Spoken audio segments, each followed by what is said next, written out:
Meet Celeste. Celeste loves her family. As a mom of 2 twin boys, caring for them and her husband was what she loved doing the most.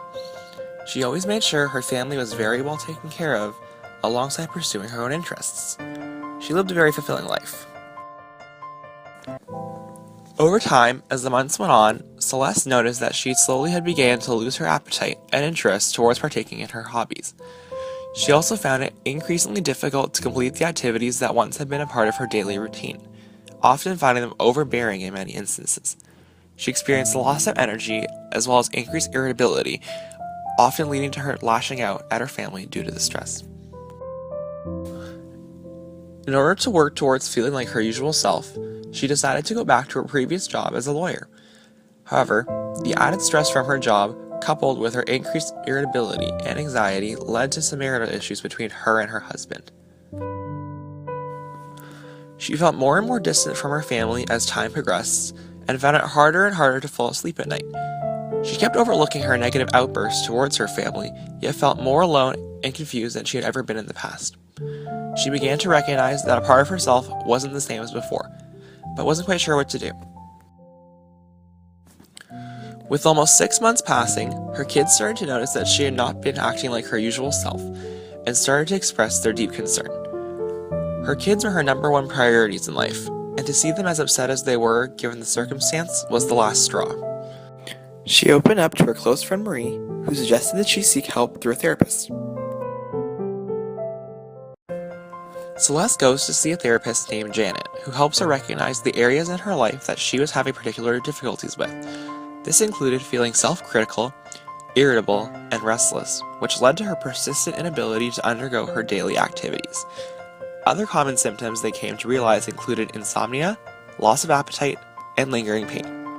When Celeste begins to question why this is happening at this particular moment in her life, Janet helps her to understand the fact that depression does not always arise as a result of one particular incident, but can be ongoing and build up over time due to normal daily stresses if it is not managed well. However, it can also arise due to abuse, death or loss of a loved one, serious illnesses, substance abuse, or genetics, to name a few. Janet informs Celeste that depression is common. On average, 1 in 3 people will experience a major depressive episode at some stage in their lives. However, it's how one manages this that affects their prognosis. Moving forward, Janet suggests different resources and therapies to help Celeste manage her symptoms. Janet's list included cognitive behavioral therapy, a mental health helpline, dialectical behavioral therapy, psychodynamic therapy, and interpersonal therapy. Together, the two of them decide that CBT is the most suitable form of treatment to first attempt moving forward. In CBT, clients learn to identify, question, and change the thoughts, attitudes, and beliefs related to the emotional and behavioral reactions that cause them difficulty. By focusing on the here and now, CBT helps people to examine how they make sense of what is happening around them and how these perceptions affect the way they feel. After 2 months of seeing her therapist, Celeste begins to feel as though CBT is providing her the basis of a better understanding for herself, where she ultimately becomes empowered by her potential as she begins to reinvest in the activities she once used to enjoy. Although Celeste took part in a form of cognitive behavioral therapy, this is not the only form of counseling that is available. Dialectical behavioral therapy is also a type of cognitive behavioral therapy. Its main goal is to teach the patient skills to cope with stress, regulate emotions, and improve relationships with others. During individual weekly or group sessions, the patient works through past week's problems and sets goals for the upcoming week. Psychodynamic therapy is another common form of therapy. It works on identifying the patient's unconscious conflicts, often originating from childhood.